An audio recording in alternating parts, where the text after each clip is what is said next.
شفيعنا وهادينا ومرشدنا ومولانا محمدا عبده ورسوله أرسله بالحق بشيرا ونذيرا صلى الله تعالى عليه وعلى آله وأصحابه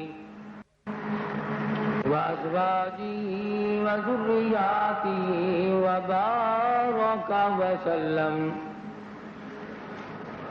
وسلم تسليما كثيرا كثيرا.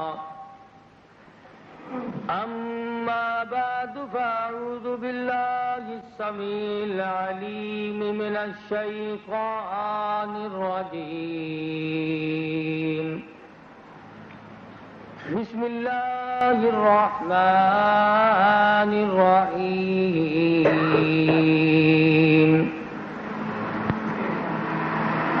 فلما بلغ معه السعي قال يا بني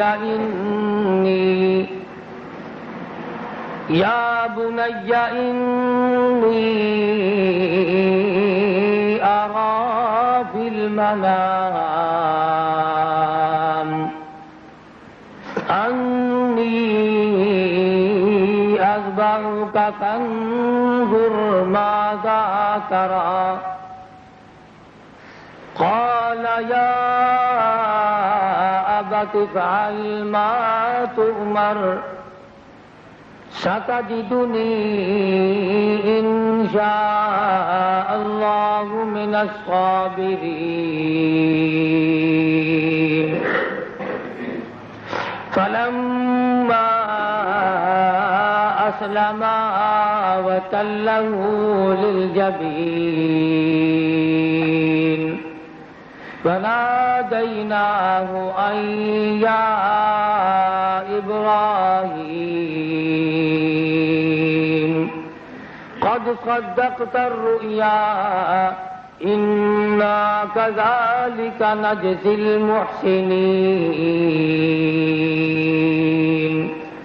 إن هذا لهو البلاء المبين وفديناه بذبح عظيم. وقال النبي صلى الله تعالى عليه وسلم أنا ابن ذبيحين. صدق الله مولانا العلي العظيم وصدق رسوله النبي الكريم ونحن على ذلك لمن الشاهدين والشاكرين والحمد لله رب العالمين. اللهم صل على محمد وعلى آل محمد كما صليت على إبراهيم وعلى آل إبراهيم إنك حميد مجيد.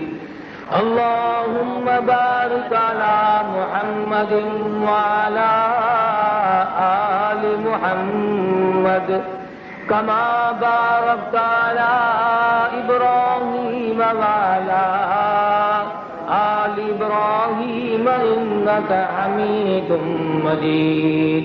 قرآن کریم کی یہ آیات جو اس وقت تلاوت کی گئی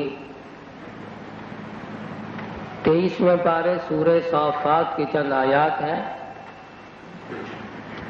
خداوند عالم نے سیدنا ابراہیم علیہ السلام کے مشہور واقعے کو، ان کی قربانی والے قصے کو ان آیات میں بیان فرمایا. اور جیسا کہ آپ کو یاد ہوگا گزشتہ جمعے میں فضائل بیت اللہ کے سلسلے میں عرض کر رہا تھا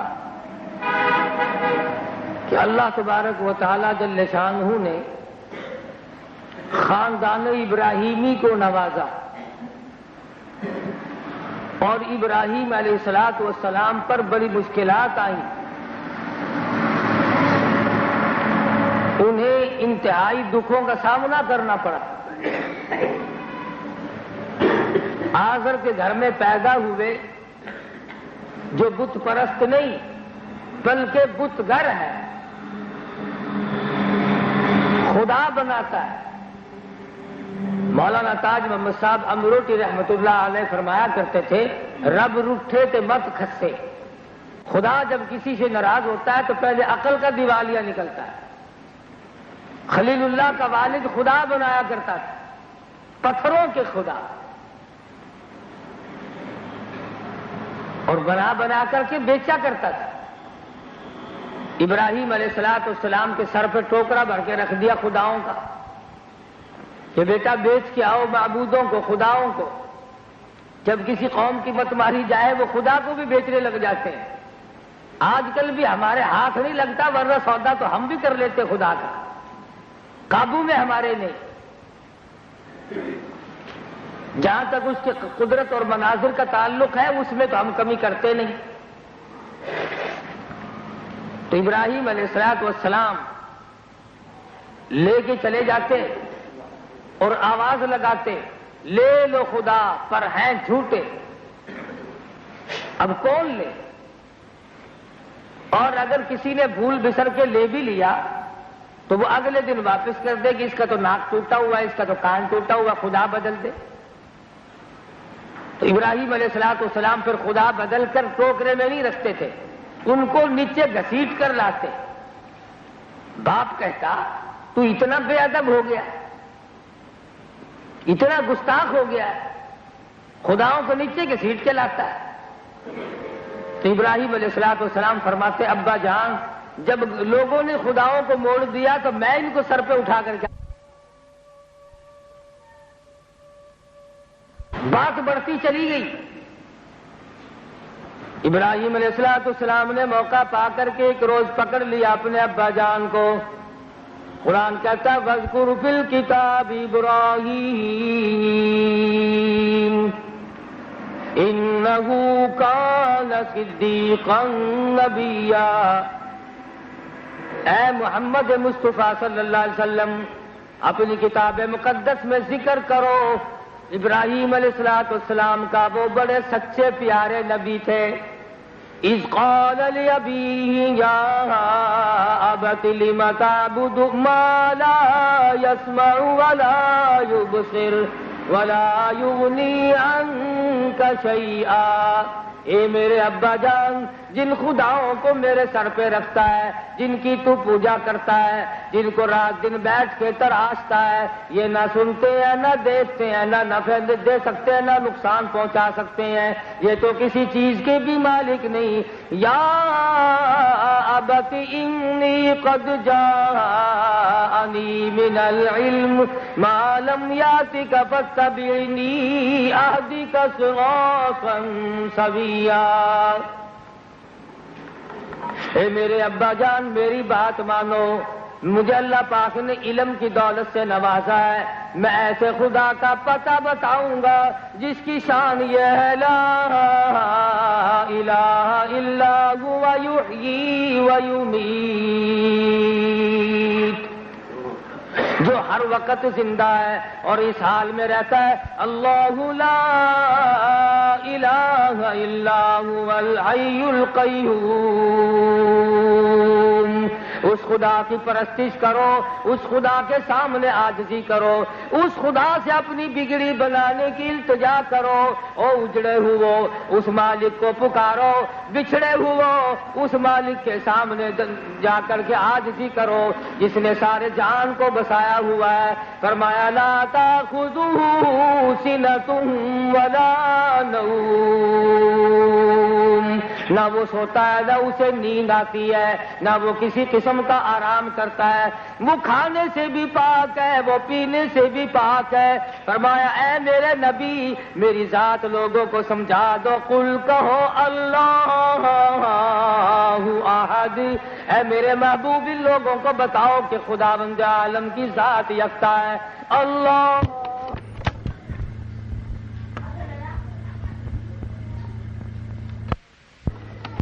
اس کی اولاد کوئی نہیں، اس کے ماں باپ اوپر کے رشتہ دار کوئی نہیں، وَلَمْ يَكُنْ لَهُ كُفُوًا أَحَدٌ، اس کا ساجی ہمسر شریک ثانی کوئی نہیں۔ ابراہیم علیہ السلام نے اپنے باپ کو سمجھایا، یا ابت لا تعبد الشیطان ان الشیطان کان للرحمن عصیا۔ اے میرے ابا جان، شیطان کی پیروی نہ کرو، شیطان کی عبادت نہ کرو، اس کے کہنے میں مت چلو، وہ انسانوں کا کھلم کھلا دشمن ہے۔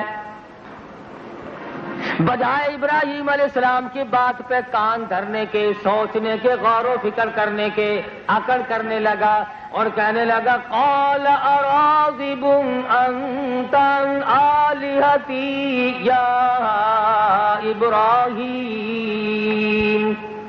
او ابراہیم، میں سمجھ گیا تیری بات کو، تو میرے خداؤں کا منکر ہے، تو میرے معبودوں کا منکر ہے، تو خدا ایک کے سوا کسی کو بھی نہیں مانتا۔ لئن لم تنتہی لارجمنک واہجرنی ملیا، چلا جا میری آنکھوں کے سامنے سے، ورنہ تجھے اتنے پتھر ماروں گا، مار مار کر تجھے ہلاک کر ڈالوں گا۔ ابراہیم علیہ السلام فوراً اٹھ کھڑے ہوئے اور فرمانے لگے قال سلام علیک، لو ابا جان پھر میرا آخری سلام لو، سأستغفر لک ربی انہ کان بی حفیا۔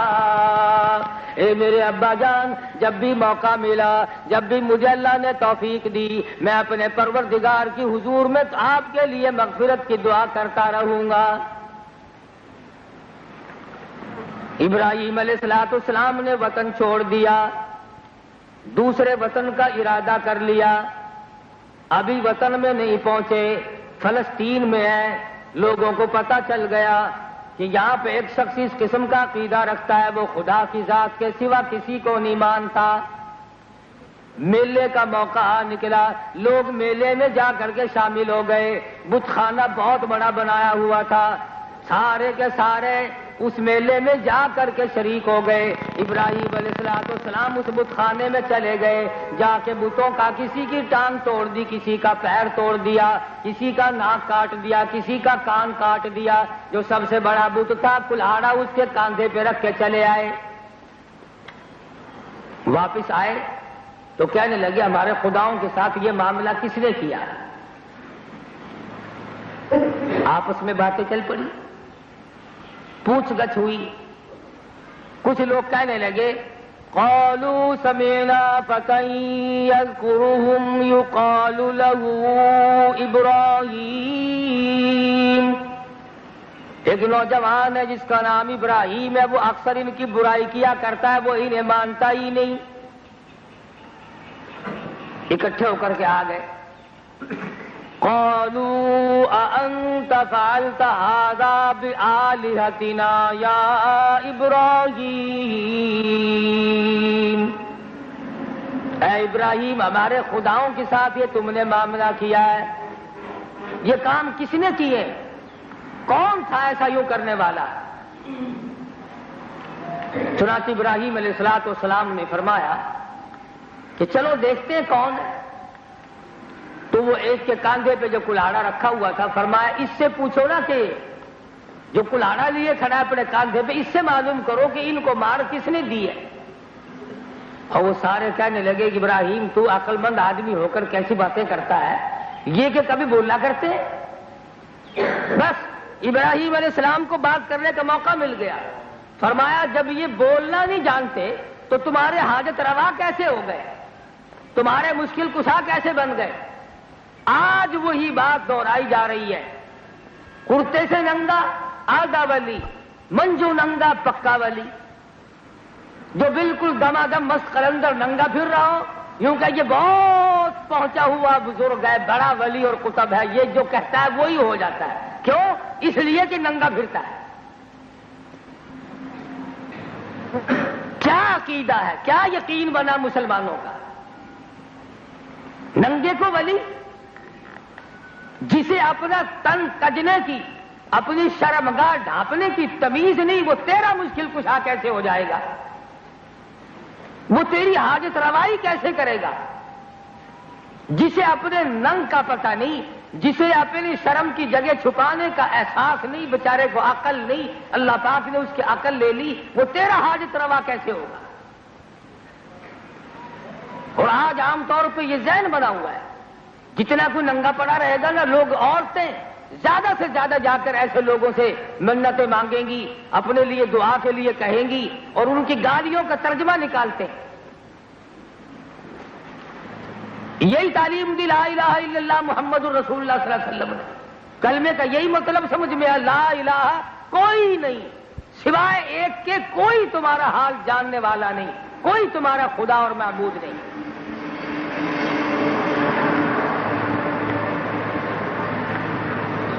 ایک دفعہ ایک ملنگ مل گیا، میں نے کہا کہ آپ نماز نہیں پڑھتے؟ انہوں نے کہا میں تو بچوں نماز پڑھتا۔ تو میں نے اس کو پکڑا کہ روٹی باہر سے کھاتا ہے، پانی باہر سے پیتا ہے، نماز بچوں پڑھتا ہے، یہ کیوں؟ نماز نہیں، روزہ نہیں، تلاوت نہیں، مصطفیٰ کریم کی ارشادات اور فرمان کے سراسر خلاف، اور لوگ اس کو ولی کہتے ہیں۔ جس کی شکل نبی کی شکل سے مخالف ہو، جس کا لباس نبی کے لباس سے مخالف ہو، جس کی بود و باش نبی کی بود و باش کے خلاف ہو، جس کا طرز زندگی سرکار مدینہ صلی اللہ علیہ وسلم کے خلاف ہوگا، وہ ولی کیسے ہو سکتا ہے؟ ابراہیم علیہ السلام کو موقع مل گیا بات کرنے کا، فرمانے لگے قال فتعبدون من دون اللہ ما لا ينفعكم شيئا ولا يضركم اف لكم ولما تعبدون من دون اللہ۔ ان کی عبادت کیسے کرو گے جنہیں کسی قسم کا علم نہیں، نہ بولنے پہ قادر ہے، نہ نفع نقصان پہ قادر ہے۔ اللہ پاک فرماتے ہیں تمہاری بگڑی بنانا تو بڑی بات ہے، لن یخلقوا ذبابا، او لوگو یہ تو سارے جان کے ولی مل جائیں، قطب ابدال مل جائیں، سارے جان کے ولی اکٹھے، فقیر درویش قلندر اکٹھے ہو جائیں، فرمایا ایک مکھی کا پر بھی نہیں بنا سکتے۔ لن یخلقوا ذبابا، قرآن کریم ہے، لن یخلقوا ذبابا ولو اجتمعوا لہ، ایک مکھی پیدا نہیں کر سکتے، ایک مچھر پیدا نہیں کر سکتے، ذرہ برابر کیڑا پیدا نہیں کر سکتے۔ او لوگوں یہ تمہیں راہ تو ضرور بتلانے والے ہیں، میرے محبوب ہیں، نیک بندے ہیں، قطب ان کو میں نے بنایا، ابدال ان کو میں نے بنایا، ولی میرے نبی کی پیروی سے بن گئے، لیکن یہ تمہارے حاجت روا مشکل کشا کبھی نہیں بن سکتے۔ ابراہیم علیہ السلام کو پکڑ کر چیخا کی تیاری کر لی، اتنا بڑا گستاخ ہے، اتنا بڑا بے ادب ہے، اسے اٹھا کر چیخا میں پھینک دو۔ ابراہیم علیہ السلام کو پنگوڑے میں بٹھا لیا، ہزاروں لاکھوں من لکڑیاں جمع کر کے آگ لگا دی، جب وہ سلگ گئی ابراہیم علیہ السلام کو اٹھا کر چیخا میں اندر پھینک دیا، فرشتوں میں کوہرام مچ گیا، خلیل اللہ جل رہے ہیں، آگ میں آ گئے، ہوا کا فرشتہ آ کر کے کہنے لگا خلیل اللہ پاک نے سلام بھیجا ہے، اگر آپ مجھے حکم دیں تو میں ہوا میں ساری آگ کو منٹوں میں اڑا دوں گا۔ ابراہیم علیہ السلام فرماتے ہیں یہ بتاؤ میری حالت کا میرے رب کو علم ہے کہ نہیں؟ کہنے لگے ہاں علم تو ہے۔ فرمانے لگے او فرشتوں بیچ میں سے ہٹ جاؤ، خلیل جانے رب جلیل جانے۔ بارش والا فرشتہ اگر کی کہنے لگا اے خلیل اگر کہو تو میں بارش برسا کر کے ساری آگ کو بجھا دوں، ایک سیکنڈ میں آگ بجھ جائے گی۔ فرمانے لگے تجھے اللہ پاک نے بھیجا ہے یا خود آیا ہے؟ کہنے لگا میں خود ہی حاضر ہوا ہوں۔ فرمایا تیری امداد کی کوئی ضرورت نہیں، خلیل جانے رب جلیل جانے۔ آواز آئی میرے خلیل، پھر میں آ گیا۔ آج بھی ہو ابراہیم ساگر ایما پیدا، آگ کر سکتی انداز ہے گلستہ پیدا۔ او ہوا والے فرشتے ہٹ جا، او بارش والے فرشتے ہٹ جا، او دنیا کے نظام کو چلانے والے ملائکہ ہٹ جاؤ، او فرشتوں ایک طرف ہٹ جاؤ۔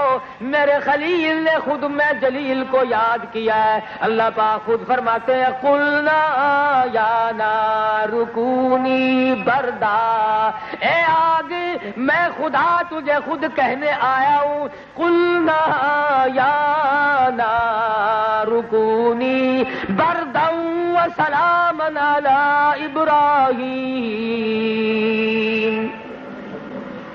اے آگ میرے خلیل پہ ایسی ٹھنڈی ہو جا، سلامتی والی ٹھنڈی بن جا، جو تکلیف دینے والی ٹھنڈ بھی نہ ہو، پریشان کرنے والی ٹھنڈ بھی نہ ہو، کسی طرح سے مضر بھی نہ بیٹھے۔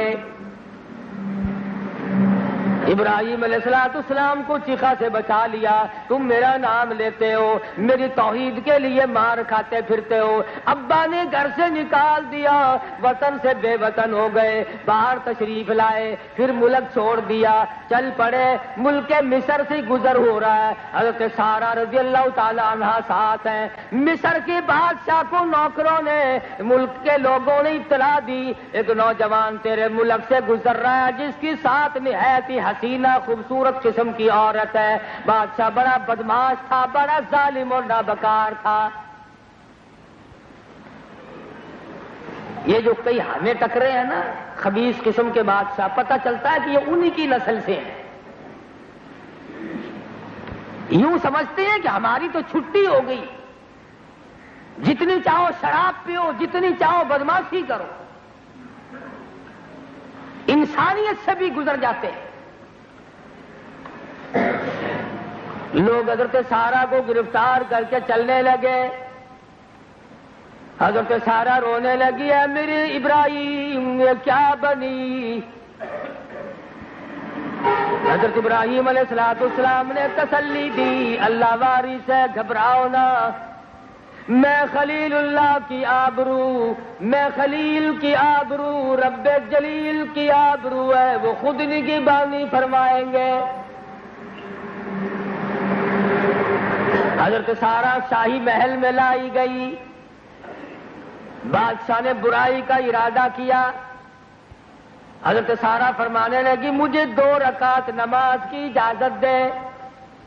پتا چلا اگر کوئی عورت کسی بدماش کے ہاتھ سے چڑھ جائے، اگر کئی مصیبت میں پھنس جائے، اسے سارہ کی سنت ادا کرنی چاہیے، اسے 2 رکعت نماز نفل ادا کر کے اپنی عزت کا سوال مالک کی کائنات سے کرنا چاہیے۔ حضرت سارہ نے دعا فرمائی، الہی میری آبرو تیرے خلیل کی آبرو، تیرے خلیل کی آبرو، اے رب جلیل تیری آبرو، تو جانے آگے تیری مرضی۔ میں بے بس ہوں، میں بے کس ہوں، عورت ذات ہوں، گھبرائی ہوئی ہوں، تیرا دروازہ کھٹکھٹانا میرا کام ہے، میرے دامن کو بچانا یہ تیرا کام ہے۔ یہ بادشاہ ہے، میں غریب عورت ہوں، نبی کی گھر والی، فاقوں کی پرواہ نہ کی، بھوک کی پرواہ نہ کی، آج عزت کا مسئلہ آ پڑا ہے، او مالک کی کائنات میری عزت بچا لے۔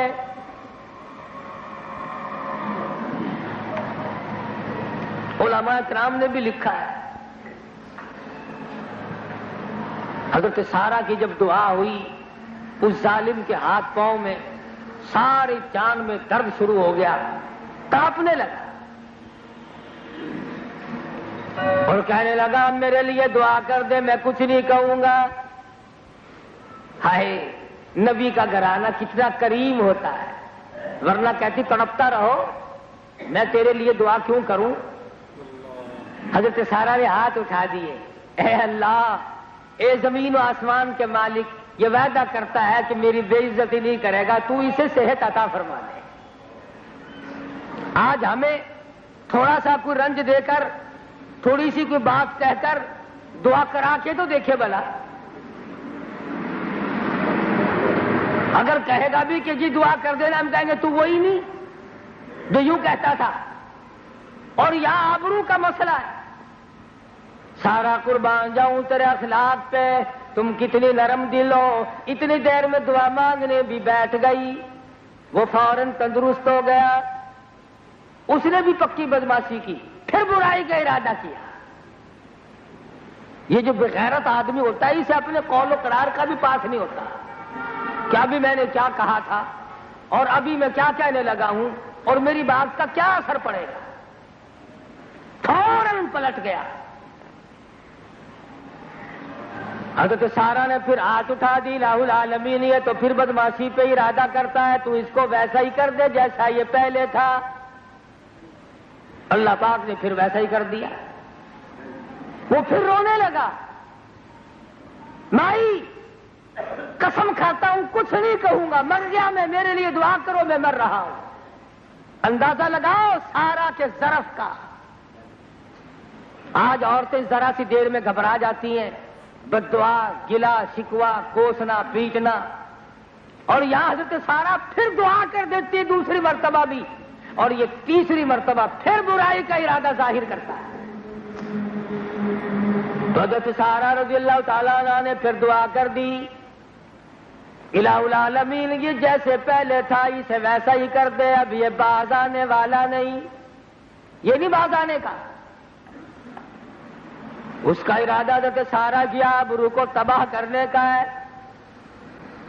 حضرت سارا کی آبرو کو برباد کرنے کا ارادہ ہے، اور اللہ پاک کا کیا ارادہ ہے؟ اے ابراہیم سارا کو لے کر ادھر سے گزرو، وہ پکڑ کے سارا کو شاہی محل میں لائے گا، وہاں پہ چھوٹی سی معصوم بچی ہے جس کا نام ہے ہاجرہ۔ اللہ پاک فرماتے ہیں مجھے اس سے بڑا پیار ہے، وہ میری عجیب و غریب بندی ہے، سارا تم آؤ، ابھی بچی ہے، کسی کے دل میں اس کے بارے میں کوئی خیال نہیں گزرا، اس کو پہلے یہاں سے نکال کے لے جاؤ۔ کیوں؟ اس لیے کہ میں اس کے پیڑ سے اسماعیل ذبیح اللہ کو پیدا کر کے بیت اللہ کی بنیاد رکھوانا چاہتا ہوں۔ کہنے لگا اپنے نوکروں اور ملازموں سے، تم تو کہتے تھے کہ عورت لائیں، یہ تو بلا ہے کوئی،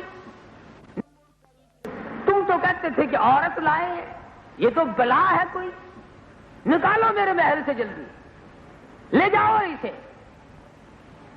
اور چلتے چلتے کہنے لگا لو ایک بچی تجھے دیتا ہوں، تیری خدمت کیا کرے گی، اسے لے جا۔ حضرت سارا کو حضرت ہاجرہ دے دی۔ اللہ پاک کا مقصود بھی یہی تھا، اس گھر میں لے جانے سے اللہ پاک کا مقصود یہی تھا کہ جاؤ اور ہاجرہ کو لے کے آؤ۔ ہاجرہ کو ساتھ لے آئی، ابراہیم علیہ السلام سے نکاح کر دیا، شانی ہوگی، جوان ہوئی۔ اللہ پاک نے میل میں پانی کا نام و نشان نہیں، آبادی نہیں، آدمی نہیں، چرندہ نہیں، پرندہ نہیں، سفر نہیں، راستہ نہیں، آؤ اس میدان میں دونوں ماں بیٹے کو ساتھ لے کے آؤ، اور یاد رکھو انہیں بٹھا کر کے یہاں پہ تم دونوں کے دونوں کو چلے جانا۔ اسماعیل علیہ السلام کی نرم و نازک ایڑیوں سے میں بیت اللہ کی بنیاد رکھواؤں گا۔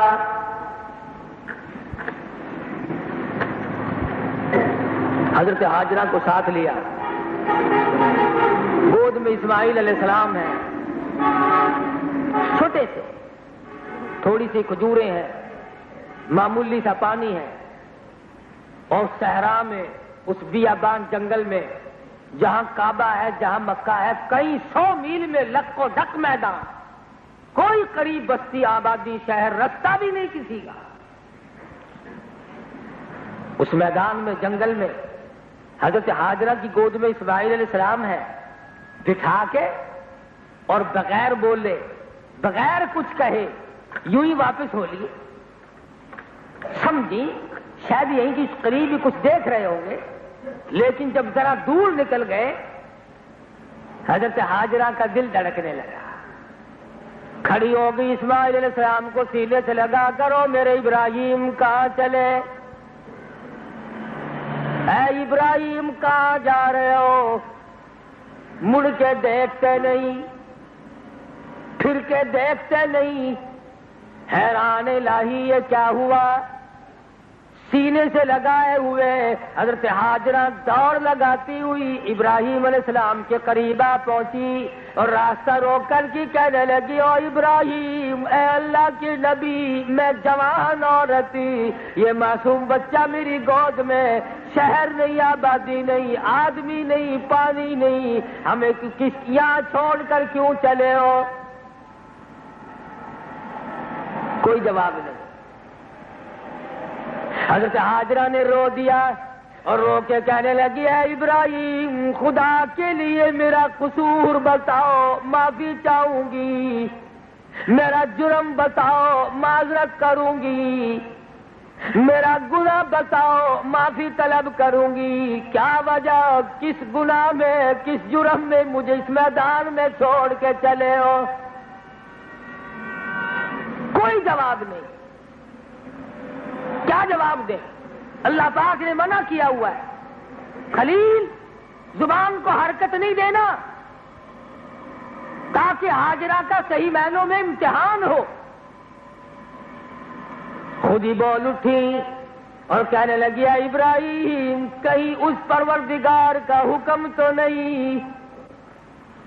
نبی کبھی ظلم نہیں کیا کرتے، رسول کسی کو تنگ نہیں کیا کرتے، ہمیں جو یہاں چھوڑ کے چلے ہو، کہیں اس مالک کا حکم تو یوں ہی نہیں؟ بس ابراہیم علیہ السلام نے جواب میں زبان کو حرکت نہ دی، ذرا سا یوں سر ہلا دیا یوں۔ اللہ اللہ، ہاجرہ تیرا ایمان کتنا مضبوط تھا، دامن چھوڑ کے دوڑ گئی، جہاں بٹھا کے چلے تھے وہی جا کے بیٹھ گئی اور یوں کہتی ہوئی چلی گئی، ابراہیم پھر جاؤ، رب جانے میں جانوں، وہ خود خبر گیری کرے گا، اس کے پاس ہمارا حال محفوظ ہے، پھر کوئی پرواہ نہیں، اللہ پاک جو چاہے سو کرے، اس کی مرضی ہے، میں اس کی بندی ہے، بچہ بھی اسی کا بندہ، پھر آپ بے پرواہ ہو کے جا سکتے ہیں۔ علماء کرام نے لکھا ہے کہ ابراہیم علیہ السلام پہاڑی کی اوٹ میں ہو کے سجدے میں گر پڑے، الہی میں باپ ہوں، اس عورت کا خامند ہوں، میرے دل کو مضبوط کر دے، اس میدان میں چھوڑ کے چلاؤں۔ اور پھر نبی کا دل کتنا نرم ہوتا ہے، پیغمبر پھر خلیل، نرم سے نرم ترین، سجدہ شکر ادا کیا۔ ادھر حضرت ہاجرہ گود میں لیے بیٹھی اپنے پیارے معصوم لختے جگر کو، کھجوریں کھا لیتی ہیں، گھونٹ دو گھونٹ پانی پی لیتی ہیں۔ شام آئی، رات بیت گئی، جہاں دن میں کوئی بھی آیا رات کو کون آئے گا؟ وہ ایک فقیر کی جھوپڑی میں ایک رات کو چور آ گیا، اسے جب کھڑکا سنائی دیا تو کہنے لگا چور کو کہ تجھے یہاں رات کو کیا ملے گا، مجھے یہاں دن میں کچھ نہیں ملتا، یہاں کیوں دھکے کھا رہا ہے؟ ابراہیم علیہ السلام تو چھوڑ کے چلے گئے، کھجوریں ختم ہو گئی، پانی ختم ہو گیا، گھبراہٹ کوئی نہیں، بچے کو دودھ پلاتی ہیں، لیے بیٹھی ہیں آرام سے۔ کھجوروں کے ختم ہونے کے بعد بھوک نے تڑپا دیا، پانی ختم ہونے کے بعد پیاس نے تڑپا دیا، عرب کی دھوپ اور مکے کی سرزمین کی شدید ترین دھوپ، درخت نہیں، سایہ نہیں، کچھ بھی نہیں، کوئی چھاؤں نہیں، بے تحاشا مجبوری ہو گئی۔ جب ماں کی چھاتیوں، جب ماں کی خوراک بند ہو گئی، ماں کی غذا بند ہو گئی، ماں کو جب پانی نہ ملا، کھانا نہ ملا، چھاتیوں سے دودھ اترنا بند ہو گیا، حالت یہ بنی اسماعیل علیہ السلام کی اتنی زبان باہر نکل آئی، بھوک اور پیاس کی وجہ سے بچہ تڑپنے لگا، زبان باہر نکل آئی، اپنے اوپر تو برداشت کر رہی تھی، اپنے اوپر تو جھیل دی جا ہی رہی تھی، بچے کا ماں سے حال نہ دیکھا گیا۔ دو پتھر کھڑے کیے، ایک پتھر کو اوپر رکھا، اس کے سائے میں لٹا کر حضرت ہاجرہ چل نکلی، کبھی صفا پہ چڑھتی ہیں پہاڑی پہ، کبھی مروہ پہ چڑھتی ہیں، اور جب اپنے بچے کو دیکھتی جاتی ہیں، جب ڈھلوان میں سے گزرتی ہیں تو دوڑ لگاتی ہیں۔ اللہ پاک نے فرمایا ہاجرہ تو پانی تلاش کر رہی ہے، تو کوئی وسیلہ تلاش کر رہی ہے، اور ہمیں تیری چال اتنی پسند آ گئی، ہمیں تیری رفتار اتنی پسند آ گئی، تیرے بعد کوئی نبی ہو، موسیٰ علیہ السلام کیوں نہ ہو، عیسیٰ علیہ السلام کیوں نہ ہو، یوسف علیہ السلام کیوں نہ ہو، ایوب علیہ السلام کیوں نہ ہو، امام الانبیاء محبوب کبریا حضرت محمد مصطفیٰ صلی اللہ علیہ وسلم جیسا جلیل القدر پیغمبر کیوں نہ ہو، ابو بکر صدیق جیسا صحابی کیوں نہ ہو، فاروق اعظم جیسا صحابی کیوں نہ ہو، عثمان ذی النورین جیسا صحابی کیوں نہ ہو، علی مرتضیٰ جیسا صحابی کیوں نہ ہو، قطب الدین جنید بغدادی جیسے ولی اور ابدال کیوں نہ ہو۔ ہاجرہ مجھے اپنی کبریائی کی قسم، جب تک تیری چال چل کے نہیں دکھلائیں گے کسی کا حج منظور نہیں۔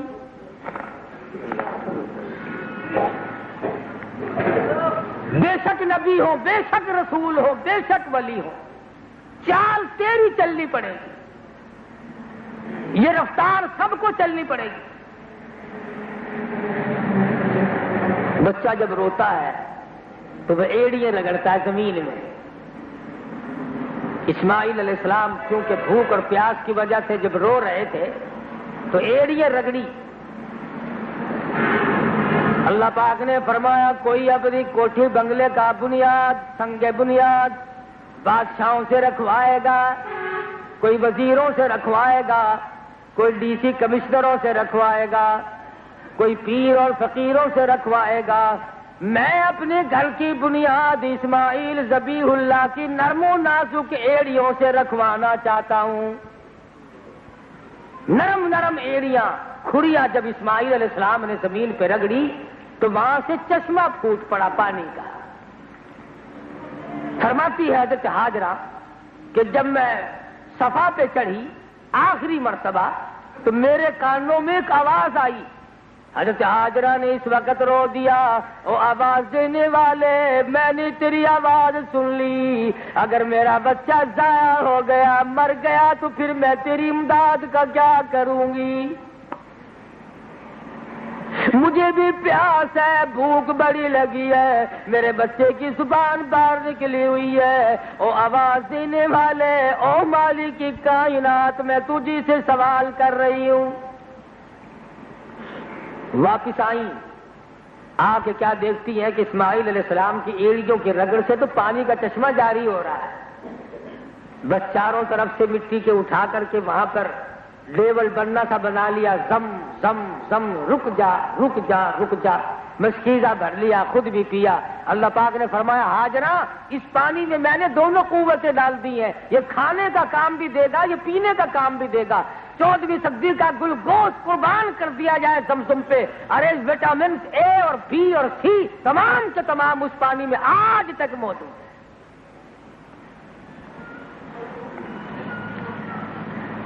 اسماعیل علیہ السلام کو بھی چلو بھر کے پلایا، خود بھی پیا، مشکیزہ بھی بھر لیا۔ حدیث میں ہے اگر حضرت ہاجرہ اس کا بننا نہ بناتی تو پوری دنیا میں ہم اس پانی کو پھیلا دیتے، اور اب ویسے پھیلا ہوا ہے، سارے جہان سے لوگ آتے ہیں، پوری دنیا سے سب مشکیزے مٹکے گرم ڈبے بھر بھر کے لے جاتے ہیں۔ اس میں شفا بھی ہے اور تبرک بھی ہے، اور صحیح معنوں میں تبرک اصل میں زمزم ہے۔ باقی چیزیں تو مکہ معظمہ میں کوئی جرمن سے آتی ہے، کوئی جاپان سے، کوئی انگلینڈ سے، کوئی امریکہ سے، کوئی ہندوستان سے، کچھ ہمارے یہاں سے بھی جاتی ہے تحفہ بن کے ہم مسلمانوں کے ہاتھ لگے ہوئے۔ سبحان اللہ، جس چیز کو ہمارے ہاتھ لگ جائے وہ تو پھر باعث برکت بنی جاتی ہے نا۔ اللہ اکبر۔ اللہ پاک نے حضرت ہاجرہ کو کتنا بڑا نواز دیا، زمزم کا کنواں چشمہ جاری کر دیا۔ آنے جانے والے لوگوں نے پانی دیکھا، یہاں پہ کشتی ایک بستی بن گئی، لوگوں نے ڈیرے ڈالنے شروع کر دیے، مکہ معظمہ کی بنیاد پڑ گئی۔ اس کے بعد اللہ پاک نے حکم دیا میرے خلیل آؤ، بیت اللہ کی بنیاد تو پڑ چکی، اسے پورا تعمیر کرو۔ ان اول بیت وضع للناس للذی ببکۃ مبارکا وہدی للعالمین۔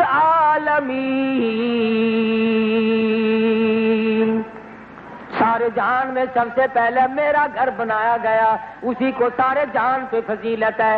سارے جہان کی مٹیوں سے سب سے افضل مٹی بیت اللہ شریف کی ہے۔ خداوند ذوالجلال نے اس مقام کو، اس جگہ کا مقام اونچا کر دیا۔ کون ہے گٹانے والا؟ اس جگہ کے سوا کسی جگہ کا طواف جائز نہیں، حجر اسود کے سوا کسی دیوار کو چومنا جائز نہیں۔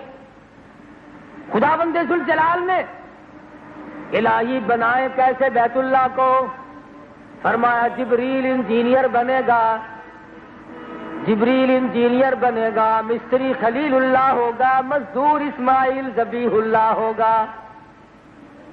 قربان جاؤں مستری پہ، قربان جاؤں مزدور کے۔ ابراہیم علیہ السلام بیت اللہ شریف کو بنا رہے ہیں، اسماعیل علیہ السلام گارا اور پتھر پکڑا رہے ہیں۔ کیا منظر بنا ہوگا؟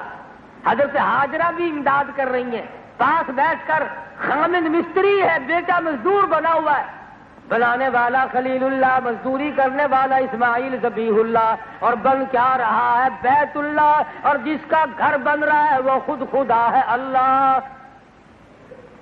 خدا کا گھر بن رہا ہے۔ اسماعیل علیہ السلام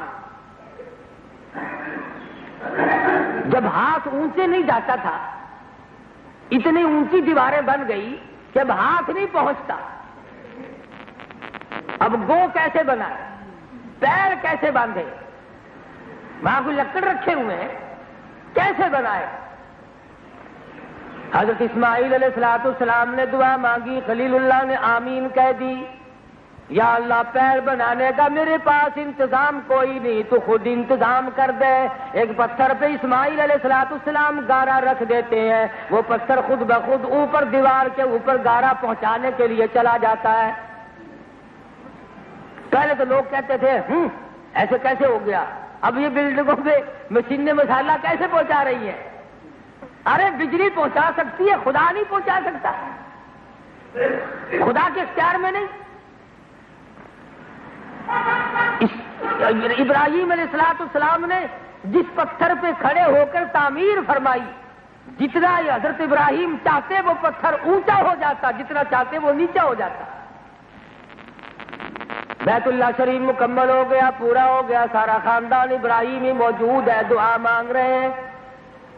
ابراہیم علیہ السلام نے دعا مانگی، الہ العالمین، عمر رسیدہ، بوڑھے بزرگ قسم کے لوگ، پرانی عمر کے لوگ، اے اللہ جو تیرے اس گھر کا طواف کرنے آئے، جو تیرے اس گھر کا حج کرنے آئے، تو اس کے سارے گناہ معاف کر دے۔ حضرت اسماعیل آمین فرما رہے ہیں۔ ابراہیم علیہ السلام نے جب دعا کر لی، حضرت اسماعیل علیہ السلام اٹھے اور دعا کرنے لگی، الہ العالمین اس گھر کو شرف قبولیت عطا فرما، بنا ہم نے دیا، قبول تو فرما، اور امت محمد مصطفیٰ صلی اللہ علیہ وسلم کے جتنے نوجوان ہیں، الہ العالمین جو بھی اس میں حج کرنے کے لیے آئے، میں پیشگی ان لوگوں کے لیے دعا کرتا ہوں، ان کے جرم اور خطاؤں کو معاف فرما دے۔ تمہارے پیدا ہونے میں خدا جانے کتنے ہزار سال باقی تھے، ابراہیم خلیل اللہ، اسماعیل ذبیح اللہ تمہاری مغفرت اور بخشش کے لیے دعائیں مانگ رہے ہیں۔ سارے خاندان نے آمین کہی۔ نوجوانوں کے حق میں حضرت اسماعیل علیہ السلام نے دعا مانگی، حضرت ہاجرہ اٹھی اور دعا مانگنے لگی، الہ العالمین تیرے گھر کا صدقہ مانگتی ہوں، میرے خامد نے بنایا، میرے بیٹے نے مزدوری کی، تیرے گھر کا صدقہ مانگتی ہوں، جوان عورت جتنی بھی حج کرنے کے لیے آئے، جو بھی اس گھر کا طواف کرنے کے لیے آئے، ان کی ساری عمر کی خطاؤں کو معاف فرما دے۔ ہاجرہ نے دعا مانگی، خلیل نے آمین کہی، اسماعیل ذبیح اللہ نے آمین فرمایا۔ حضرت سارہ اٹھی اور دعا کرنے لگی الہ العالمین، بوڑھی عورتی، کمزور قسم کی عورتی، عمر رسیدہ ضعیف عورت جو تیرے گھر کا طواف کرنے کے لیے آئے، تو اس کے عمر بھر کے گناہوں کو معاف فرما دے۔ سارے خاندان نے آمین کہی تو بیت اللہ شریف اس طرح پر ابراہیم علیہ السلام نے بنایا، اور ان مشکلات اور مصیبتوں سے یہاں تک پہنچے۔ اسماعیل علیہ السلام کی نرم و نازک ایڑیوں سے اس بیت اللہ کی بنیاد رکھی گئی۔ اللہ تبارک و تعالی مجھے اور آپ سب کو پیغمبر ابراہیم علیہ السلام، اسماعیل علیہ السلام کی غلامی نصیب فرمائے، اور قربانی کے دن بالکل قریب ہے، باقی انشاءاللہ آئندہ۔ مگر افسوس یہ ہے کہ آپ لوگ تو آتے ہی دیر سے ہیں، جیسا کہ آدمی مسائل سے قرآن روٹی 100 سال وہ کھاتے ہو جائے، کبھی نہیں کہتا کہ آج میں نہیں کھاتا میری عمر گزر گئی، پانی پیتے عمر گزر جاتی ہے۔ لیکن قرآن اور حدیث سے پیٹ بھرا ہوا ہے تمہارا، اصل میں تمہیں بہشت کے ٹکٹ مل گئے، بخشے بخشائے ہو نا، اس لیے تمہیں کیا ضرورت پڑی؟ یہ شہر والے آ کے بیٹھ جاتے، تم ادھر دور رہتے ہو۔ میرا مطلب یہ نہیں کہ تم آؤ گے تو مجھے یہاں کچھ بخش کے جاؤ گے، میں کہتا ہوں آؤ اور آنسو بہا کر کے اپنی قبر کا کچھ انتظام کرو، اپنی آخرت کا کچھ انتظام کرو۔ کسی کو کیا دے گا کوئی؟ تم خود اپنا بھلا نہیں کر سکتے، دوسرے کا بھلا کیا کرو گے؟ 8 دن میں گھنٹہ 2 گھنٹہ تمہاری عمر میں یہ نہیں نکل سکتا۔ حدیث میں ہے جس نے جمعے کے وقت میں بیٹھ کر 1 مرتبہ مسجد میں سبحان اللہ کا، اللہ پاک فرماتے میں اس کا 1000 مرتبہ کا کہنا قبول کرتا۔ نفل تمہیں نصیب نہیں، درود شریف جمعے کے دن کثرت سے پڑھنا چاہیے، وہ تمہیں نصیب نہیں، بس بکواس بازی کرتے کرتے موت آئی تو کتے کی موت مر جاتا ہے آدمی، کیا کمایا؟ اس لیے اللہ تبارک و تعالیٰ سے مانگو، اور خدا بند ذوالجلال ہم سب مسلمانوں کو سچا مسلمان پکا دیندار بنائے۔ وآخر دعوانا الحمدللہ رب العالمین۔ اللہم صلی وسلم وبارک علی سیدنا مولانا محمد النبی امی الہاشمی وعلی آلہ واصحابہ برۃ الکرام۔ یا اللہ سب بیماروں کو شفا عطا فرما۔ پورا ہفتہ ہو گیا میری طبیعت بڑی خراب چل رہی ہے، دعا فرماؤ اللہ پاک صحت کاملہ عطا فرمائے۔ اللہ پاک ہر مسلمان بیمار کو شفا عطا فرمائے۔ یا اللہ سب کے دکھ دردوں کو دور فرما، سب کی مشکلوں کو آسان فرما۔ اے اللہ سب کی پریشانیوں کو دور فرما۔ یا اللہ سب کی حاجتوں کو پورا فرما۔ یا اللہ سب کی ضروریات کو پورا فرما۔ یا اللہ اپنے فضل و کرم سے ہم سب کی خطاؤں کو معاف فرما۔ جتنے لوگ حج کے لیے پہنچ گئے یا اللہ سب کو حج مقبول اور مبرور نصیب فرما۔ یا اللہ جتنے مرد عورت ہاتھ پھیلائے بیٹھے اب کے نہیں تو پھر ان سب کو حج بیت اللہ نصیب کر دے۔ یا اللہ ان میں غریب ہیں، مسکین ہیں، یا اللہ تیرے خزانے میں کوئی کمی نہیں، اپنے فضل سے سب کو بیت اللہ کی زیارت نصیب فرما دے۔ یا اللہ ہمیں قربانی اچھی کرنے کی توفیق عطا فرما۔ یا اللہ سب بیماروں کو شفا عطا فرما۔ جتنے مسلمان دنیا سے چلے گئے اے اللہ سب کی مغفرت فرما دے، سب کی قبروں پہ اپنا کرم اور فضل فرما، تمام مصیبت زداؤں کی مصیبتوں کو دور فرما۔ یا اللہ جو مقدمات میں، قید میں، طرح طرح کی مشکلوں میں اور بیماریوں میں گرفتار، یا اللہ سب کی مشکلوں کو آسان کر دے۔ یا اللہ سب پر اپنا کرم اور فضل فرما۔ یا اللہ تیرے کرم اور رحم کے امیدوار ہیں، سب پر اپنا فضل و کرم فرما دے۔ رب